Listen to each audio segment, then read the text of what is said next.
According to Canada government IRCC, about 30% of all study permit applications are refused.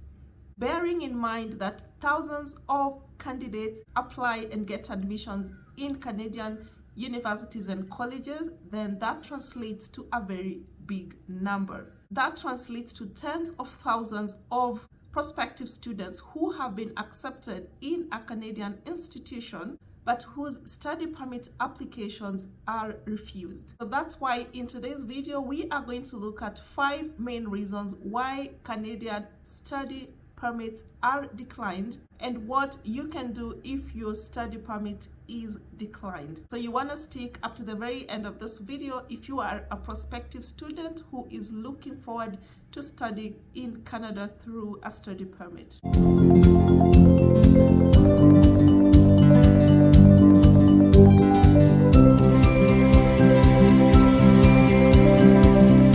Hello guys, welcome back to the channel. If you are new here, welcome, karibu. My name is Eva Mtali and this is Travel with Eva Mtali, your #1 YouTube channel for all things travel, visas, immigration, living abroad, working abroad, and studying abroad. So if any of those topics sound exciting to you, you want to hit the subscribe button below, and once you have done so, please remember to hit the notification bell as well, so that every single time I post a new video, you do not miss out.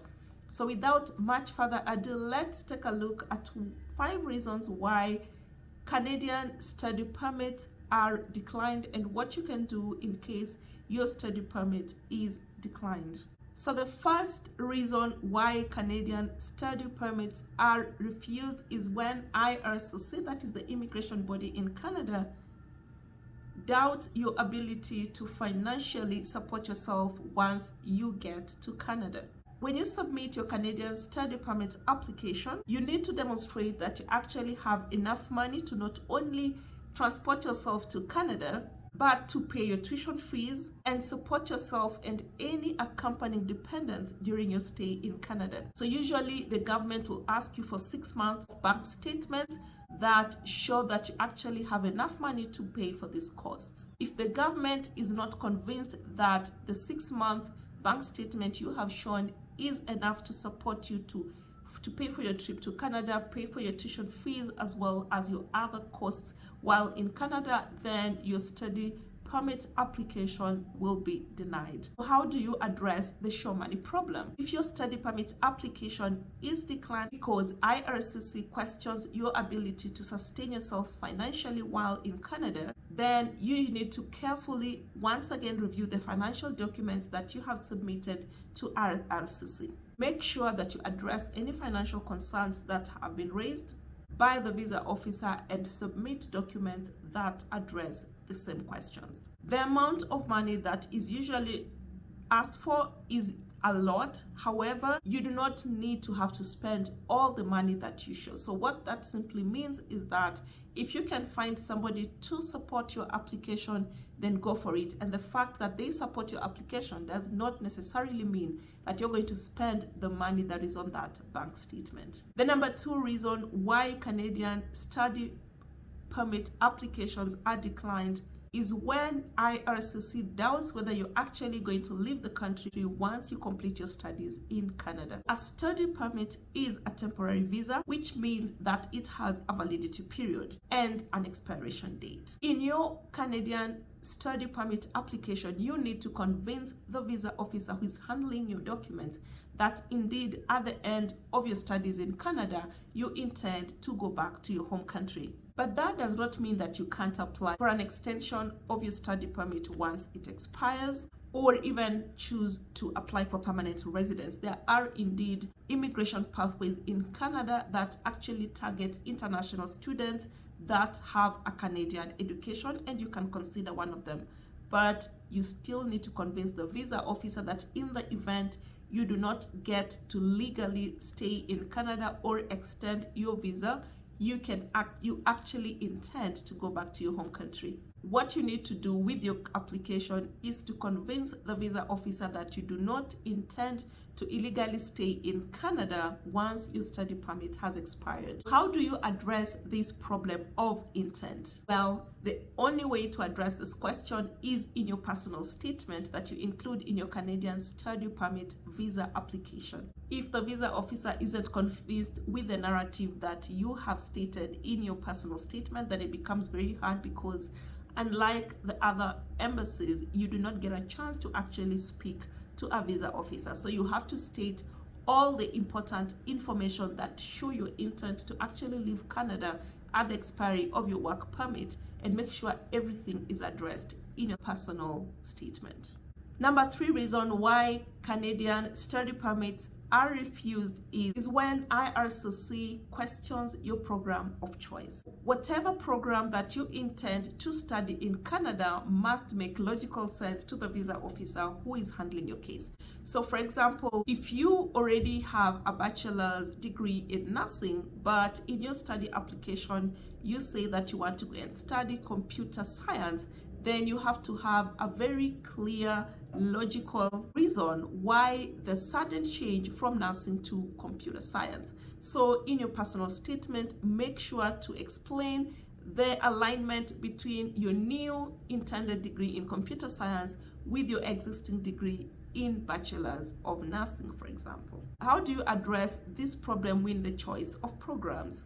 If your choice of programs seems odd, bearing in mind your past educational qualifications or your work experience, you need to clearly explain this in your personal statement and why you intend to study a different program completely off from your original line of education or current work experience. So for example, let's say you are a registered nurse, but you have decided to go and study hotel management in Canada. Then you can give the explanation that your father has recently bought a hotel and you want to change your career path so you can be one of the administrators in your father's hotel. Whatever reason you have, make sure that in your personal statement you clearly elaborate your motive to the visa officer so that you do not leave any questions unanswered. Number 4 reason why IRCC might refuse your Canadian study permit application is when they question your letter of acceptance. Before you can apply for a study permit, you need to receive a letter of acceptance from a Canadian institution that falls under the designated learning institutions list, and I'm going to leave a link at the bottom of where you can check if the institution that you intend to study in Canada is actually designated. In case the school that issues your letter of acceptance is not a designated learning institution, then there is no way you're gonna get a Canadian study permit. If the visa officer doubts the genuineness of your letter of acceptance, then obviously your Canadian study permit application is also going to be denied. Or if the visa officer is concerned on whether or not you actually met the program's general requirements for acceptance, then that's another reason why they could decline your study permit application. How do you address this problem with your letter of acceptance? The first thing you need to do is to review the school documents that you submitted to the visa officer and make sure that all your documents are clear and very easy to read. And in case additional documentation is required, then make sure to provide them. In the event that the institution that offered your letter of acceptance is not designated, then you have no workaround but to seek admission in a designated learning institution and get another letter of acceptance before you submit another application for study permit in Canada. Number 5 reason why IRCC could decline your study permit application is when they question the validity of your travel documents. If you do not have a complete record of your travel history, or if your identity documents are unclear, then IRCC may decline your study permit application. IRCC must also be able to identify if you are medically or criminally inadmissible to Canada. So if, let's say, your police records are not complete or you do not submit the right police clearance records, then your study permit application could be denied. So how do you address the problem of travel or identity documents?